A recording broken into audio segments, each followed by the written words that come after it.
Hello students, today I am going to teach you the second chapter, Sexual Reproduction in Flowering Plants. This chapter tells about how the angiosperm shows reproduction by producing fruits and showing seed development. So let's begin with it. In this chapter, in total, we study the following topics, that is, reproductive parts of plant, male gametogenesis, pollination, female gametogenesis, fertilization, embryogenesis, polyembryony, apomixis, and parthenocarpy. But in this one particular video, I would like to introduce only few parts, that is reproductive parts of plant, male gametogenesis, and how the gamete, that means microspore, looks like. Before I would like to start with it, I want to tell there is a one person, Rudolf Jacob Camerarius, who was totally gets the credit of studying sexual reproduction in angiosperm. So let's begin in detail about how this reproduction takes place. As we all know, all angiosperms are those plants which carrying flowers. What are flowers? Flowers are basically the reproductive structure or the reproductive part of the plant. If we are going to study about it, we must have to understand how many parts a flower contains. In the flower, we all have knows 4 whorls are there. In that 4 whorls, one is calyx, second one is carpel, third is androecium, and fourth one is gynoecium. All these 4 whorls collectively constitute a flower, or we can say a complete flower. So here I can show you a one structure which can easily explain how many parts a flower contains. Just have a look. This is a pedicel. This is a receptacle or thalamus where all the parts and whorls will situated. This is known as sepal.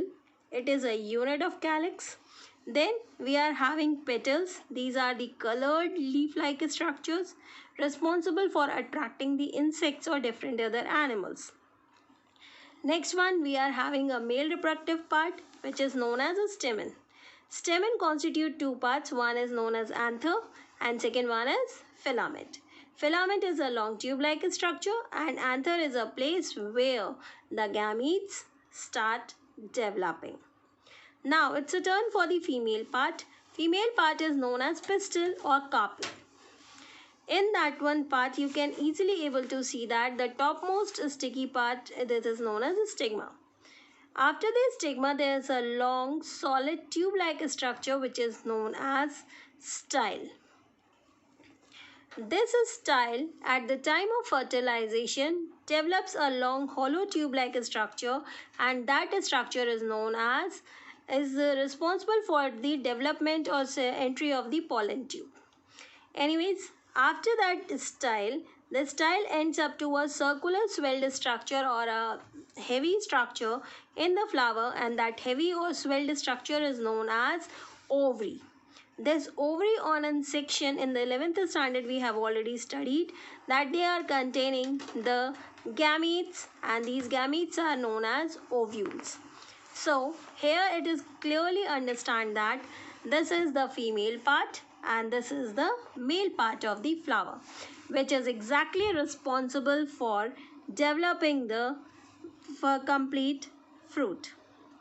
Now here I am going to start with the next topic, which is the most important part as is the point of board examination as well as for the point of understanding how the gamete formation takes place in the flower. So here you can see the term itself says it is microsporogenesis. If I divide this word, I can say that microspore development is going to study through the slide. Microspores are basically the male gametes. These male gametes are responsible for the fertilization, and how they are developed you can able to see here. If I want to tell you, then first you have to understand how many variety of tissues are present in the anther. As the time of development of the male part, the first and the most important part that you are able to see is known as anther development at the tip of the filament. That anther carries epidermal cells, and they also developed some of these cells itself here, that is known as archaeosporial cells. What are these archaeosporial cells? These are the developing modified cells which are present just next to the epidermis. I can say that सबसे बाहर की जो layer है वो epidermal layer है. Epidermal layer के अंदर जो टिश्यूज या सेल्स प्रेजेंट होती हैं, वो सेल्स में से कुछ पार्ट ऑफ सेल्स अपने आप मॉडिफाई हो जाती हैं और वो आर्चियोस्पोरियल सेल्स या आर्चिगोनियम सेल्स कहलाती हैं. ये आर्चियोस्पोरियल सेल्स धीमे धीमे करके खुद को स्पेशलाइज्ड करती जाती हैं, and then they are known as primary sporogenous cells. Primary sporogenous cells, archisporial cells, they all are diploid cells.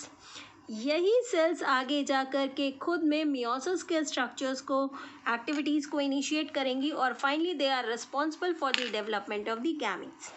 Now here in the fourth diagram you can able to see that यही primary sporogenous sales धीमे धीमे करके develop होती जाएंगी, multiple layered structure बनाएंगी, जो structure आगे जाकर स्पोर मदर सेल और डिफरेंट अदर सपोर्टिंग स्ट्रक्चर्स के लिए रिस्पॉन्सिबल होगा. Outermost you can able to see that is known as epidermal cell. Just next to the epidermal cell एक पतली सी लेयर उसके ऊपर कवर करती है जिसे हम बोलते हैं एंडोथीशियम. एंडोथीशियम के जस्ट नेक्स्ट एक मिडिल लेयर कवर करती है which is a fibrous layer. ये मल्टी लेयर्ड स्ट्रक्चर के बाद एक लेयर ऑफ सेल पाई जाती है that is known as tapetum. Tapetum का अपना सिग्निफिकेंस इसलिए है क्योंकि टैपेटम वो पर्टिकुलर स्ट्रक्चर या लेयर है जो कि न्यूट्रिशन प्रोवाइड करेगा माइक्रोस्पोर के डेवलपमेंट के दौरान माइक्रोस्पोर मदर सेल को. माइक्रोस्पोर मदर सेल MMC के नाम से भी पूछी जाती है बोर्ड एग्जाम में.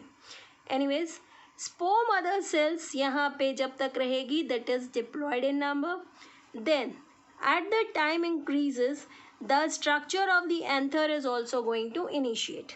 जैसे जैसे उसमें डेवलपमेंट होता जाएगा you can able to see that normally जितने भी आपको एंथर दिखाई देंगे they all are known as having a tetrad structure.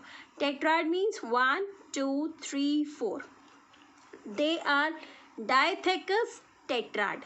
Diathecous का मतलब अगर मैं इसको बीच में से डिवाइड करूं तो इसमें they are having two thecas, two sets where the activity of microsporogenesis runs. Along with that they are known as tetradon total because they are having 4 exact places where this activity is running all together. All the microspore mother cells ये धीमे धीमे करके खुद को develop करती जाएंगी और जैसे जैसे अपने आप को डेवलप करेंगी इसका मतलब ये है they are increasing their number. As the first they are increasing their number, they are ready to undergo the process of meiosis. So in short we can say that first mitosis, as they are increasing their number. After that, they will undergo the process of meiosis. Once they initiate the process of meiosis, they start developing microspores.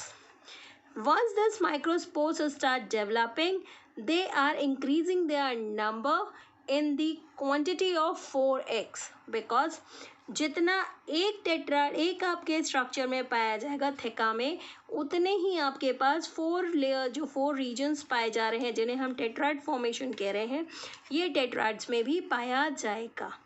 Now you can have a look on the next slide. Here you can see that जो microspore mother cell है ये microspore mother cell जितना भी nutrition पाती है वो उस जगह से पाती है जहाँ से इसको जो भी वेस्कुलर बंडल्स इनको कनेक्ट करते हैं किसी भी एंथर को वो यहाँ से कनेक्ट करते हैं that is a vascular bundle activity. After that they are having these microspore mother cells. इनमें जो डायरेक्ट न्यूट्रिशन आ रहा है वो टैपेटम से आता है। तो हम अगर टैपेटम को चेक करें तो we can easily see that जितना लेयर की क्वांटिटी या सेल्स की थिकनेस रिड्यूस होती जाएगी टैपेटम की, उतना ही ज़्यादा माइक्रोस्पोर का डेवलपमेंट होता जा रहा है। That means anther is maturing as the maximum.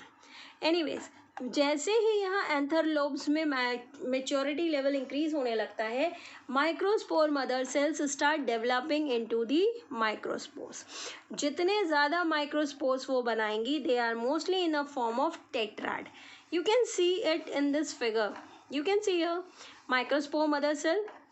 They will undergo the process of substitutive division, like successive type of division, nuclear division, and then again these two cells start going to divide and further the tetrad.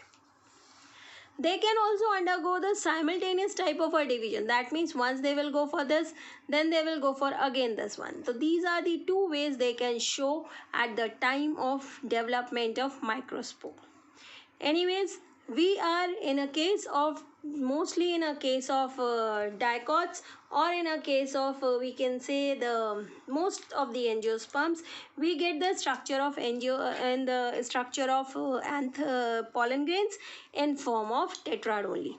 Now here I am going to show you different structures that are developed during the development of a microspore. This is a tetrahedral form of a microspore. This is isobilateral form of a microspore. This is desiccate form of a microspore. This is T-shaped form, and this is the linear form.